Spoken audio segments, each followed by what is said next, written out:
بسم الله الرحمن الرحيم. الحمد لله والصلاة والسلام على رسول الله صلى الله عليه وسلم. لقاؤنا اليوم مع شخصية مثيرة للغاية، صحفية بريطانية مشهورة حازت على العديد من الجوائز العالمية، عملت في كثير من الصحف العالمية الأوبزيرفر، اندبندنت، بي بي سي وساندي اكسبريس. كذلك عملت كمراسلة لأكبر الشبكات العالمية مثل السي ان ان والاي تي ان وبي بي سي تي في، لكن كانت المحطة الأهم عندما كانت رئيسة التحقيقات في ساندي اكسبريس. في هذه الفترة كان عليها أن تغطي الحرب الأفغانية. الكلام ده كان سنة 2001، 28 سبتمبر 2001. بعد حوالي يمكن 10 أيام في 8 أكتوبر تم أسرها على أيدي قوات طالبان في أفغانستان، وهي طبعا كانت صحفية بريطانية وكانت ليس معها أي جواز سفر. تم القبض عليها وتم الاشتباه فيها كجاسوسة لقوات الحلفاء أو القوات المعادية في هذا الوقت، وكان التوقع الأكبر أنه يكون الإعدام أو التعذيب حتى للحصول على معلومات. ولكن بعد 11 يوم بالضبط تم الإفراج عن إيفون ريدلي، وبعدها بحوالي 30 شهر أشهرت إسلامها واعتنقت الإسلام، وأصبحت من أكثر الشخصيات المدافعة عن الإسلام في العالم الغربي. إيفون ريدلي شخصية في منتهى الإثارة، في حياتها العديد من التجارب أرجو أن نستفيد منها. نلتقي معكم ومع إيفون ريدلي ولكن بعد الفاصل. Mrs. Yvonne, thank you so much for joining us today. My pleasure. It was really so interesting when I made my homework and when I made a simple search on the net about Yvonne Redley. I was really astonished about what I have read about your experience and your story. So shall we start from the beginning? And when I mean beginning, I mean the beginning of this story of Afghanistan and the Taliban issue. So tell me when it started and how it started. Bismillah ar-Rahman ar-Rahim. My story began just after 9/11, an event which shocked the world, a criminal act. And I was sent by my newspaper to Pakistan. More than 3,000 of the world's media had gathered there, and we were waiting for the start of the war between America and Afghanistan. And I decided that I wanted to get into the country.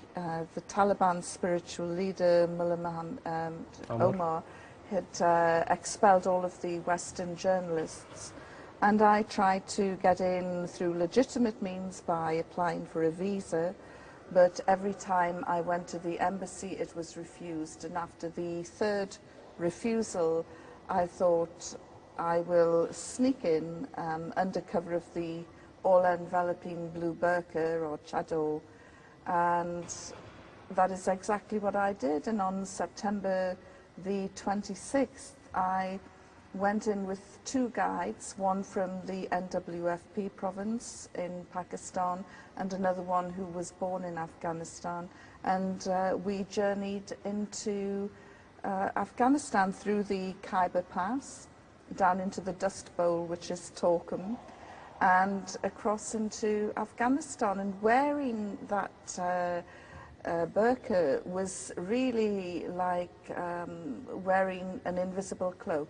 Nobody took any notice of me at all. It was as though I wasn't there. Nobody looked at me, nobody spoke to me. It was the perfect device for an investigative journalist. You didn't feel any fear that going to such a dangerous area, and of course you have some background about Taliban and about... You didn't feel any fear at that time? I was scared, but the desire to get an exclusive story was a big motivational factor in going to Afghanistan. And I didn't intend on getting captured. You know, it was, I weighed up the risks and I thought that I could do it. And indeed, I was in Afghanistan for 2 days, undetected, taking pictures as and when I could with a camera, the only piece of equipment I took in. And how they detected you, how they captured you? oh, well, it was on the way back. After you finished all your coverage? I had finished the assignment.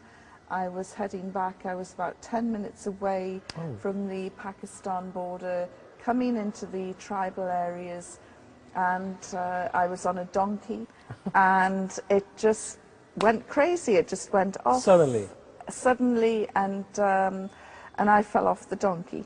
Oh. Which attracted attention. That triggered a series of other events, and I was arrested by the Taliban. The moment that I was taken into their custody, I thought, that's it. That is the finish of Yvonne Ridley.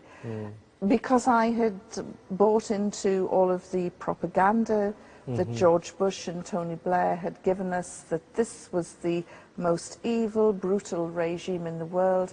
They hated women. I really, really didn't think that I would see the sunset that evening. Oh, and before you being captured, you spent a couple of days covering. So your coverage, your press coverage as a journalist, confirmed these allegations, or when you covered, what would you going to write when you come back?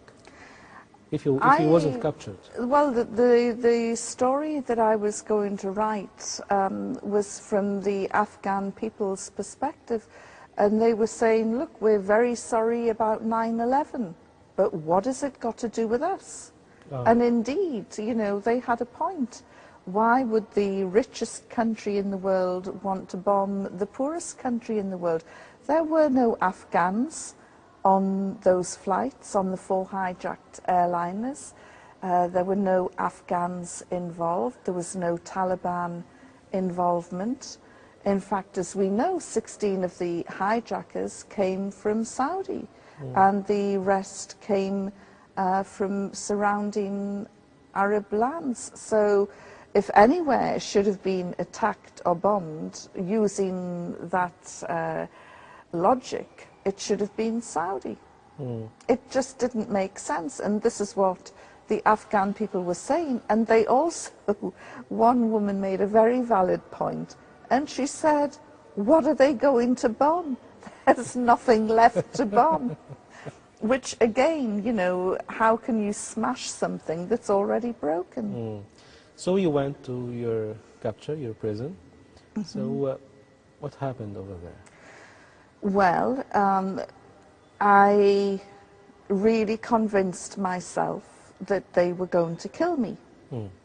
And so I decided that on the grounds that you don't kiss the hand that slaps you, whatever I do, I will be killed anyway. So I would become the prisoner from hell. And if that accelerated my death, then fine. What terrified me was the thought that I would be tortured. So I decided to become the prisoner from hell. I spat at them, I swore at them, I threw things at them, I went on hunger strike, I refused to cooperate with them. At that time, you had any chance or had any hope that the outside media are going to make a pressure on Taliban to release you or something? No, and the thing is, as any prisoner will tell you, in those circumstances, you feel entirely alone and isolated, and you think